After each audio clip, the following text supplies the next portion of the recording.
We all have them, habits, some good, some not so good.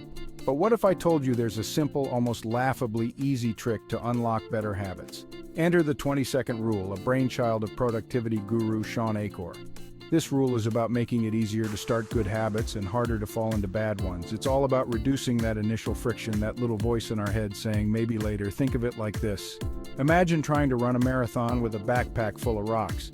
You'd probably give up before you even started, right? The 20-second rule helps us remove those rocks from our good habits and add a few to our bad ones. It's like swapping out those heavy hiking boots for a pair of comfy running shoes. Suddenly, taking that first step, whether it's towards a healthier lifestyle or a more productive workday, becomes a whole lot easier. This principle isn't about turning into a superhuman overnight. It's about understanding how our brains work and using that knowledge to our advantage. We're creatures of habit, and our brains love taking the path of least resistance. By tweaking our environment and routines, we can make that path lead us straight toward our goals. The 20-second rule hinges on the idea of accessibility. Make good habits easy to start, and you're more likely to do them. Make bad habits a little harder to begin, and you're less likely to fall into their trap. It's about setting yourself up for success, one small tweak at a time. Think about it. You're more likely to snack on that bag of chips if it's sitting out on the counter, tempting you with every passing glance. But hide it away in the pantry, and suddenly that craving loses its immediate pull. You might even forget it was there altogether. The same principle applies to good habits. Want to start a daily yoga practice? Lay out your mat the night before. The visual cue, the fact that it's right there waiting for you, removes that initial barrier to entry. Suddenly, rolling out of bed and onto that mat seems a whole lot less daunting. It's about understanding that our willpower is a finite resource. By making good habits more accessible and bad habits less so, we're not relying on sheer willpower alone. We're working with our natural tendencies, making it easier for our brains to choose the path we ultimately want to take. Now let's get practical. What does the 20-second rule look like in action? Well, it can be as simple as placing your floss next to your toothbrush. Sounds almost too easy, right? But that small change removes the friction of having to go find it, making you more likely to floss before bed. Want to read more? Leave a book on your bedside table, cover open and inviting you in. Craving a healthier breakfast? Prep a fruit salad or overnight oats the night before. The key is to identify those small changes that can have a big impact on your daily routine. On the flip side, making bad habits less accessible can be just as effective.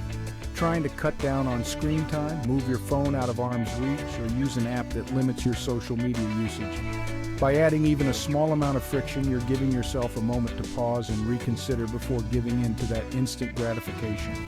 Remember, the 20-second rule isn't about perfection, it's about progress. It's about experimenting with small changes and finding what works best for you. Every small step you take towards making good habits easier and bad habits harder is a step in the right direction. Section 4, the science behind the simplicity. You might be thinking, can something so simple really work? The answer is a resounding yes, and science backs it up. The 20-second rule taps into several psychological principles that influence our behavior. One of these is the concept of activation energy. Think of it as the initial spark needed to ignite a behavior. The easier it is to start something, the lower the activation energy required.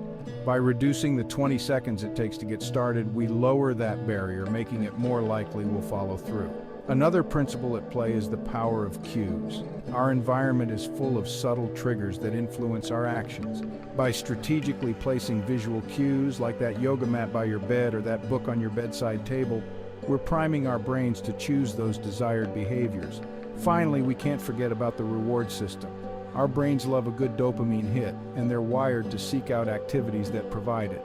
By associating positive feelings or rewards with our new habits, we're reinforcing those behaviors, making it more likely we'll stick with them long term.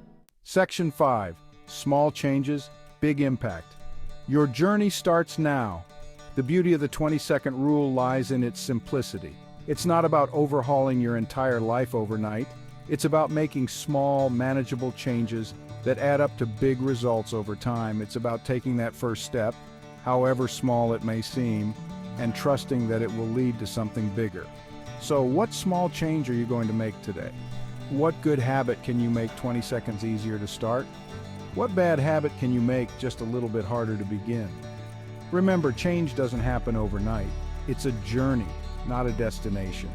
Be patient with yourself, experiment with different strategies, and celebrate the small victories along the way. The 20-second rule is your secret weapon, your key to unlocking a world of positive habits and a happier, healthier you.